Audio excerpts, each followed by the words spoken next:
Ikiziga c'umwana kivuka gitekeye mw'igunira caratowe kuwa 11 Ntwarante mu kigo ca kaminuza y'u Burundi kiri ku Mutanga Sud neza na neza inyuma y'inzu y'uburaro bita Pavillon 5. Simon Bazirutwabo aserukira abanyeshure muri ico kigo aravuga uko vyagenze kugira batore ico kiziga.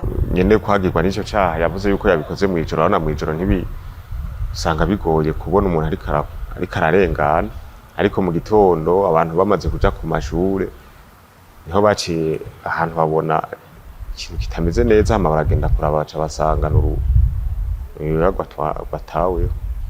Maze kubimenya naciye ndakimenyesha inzego abajejwe umutekano muri kaminuza y'u Burundi kugira ngo bashobore kugira amatohoza yimbitse uwakoze icaha amenyekane.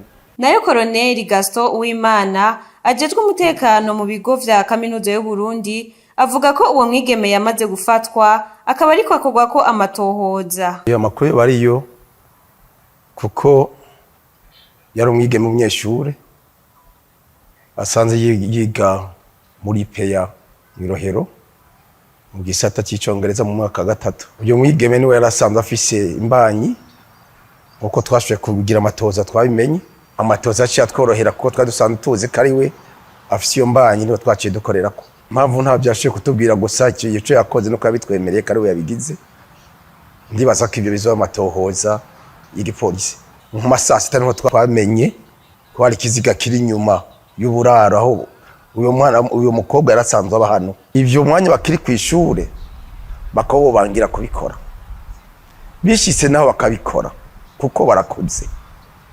Ivyo kuva ngo bakwimvira ko bakwica umwana kandi ziko bihanwa n'ijambo ry'Imana ribubuza. Ivyo vyaha ntibobikoze. Bakumva impanuro abaha bakobareba n'ibyo bayize kw'ishure bakagendera ubuntu. Ivyaha nk'ivyo bakirinda kubikoraje n'iyo mpanuro notanga. Mwomenya ko umuhungu yateye inda uwo mukobwa nawe yafashwe n'abajejwe umutekano ariko acararekugwa kuko batashaka ko iyo nda bayikurayo.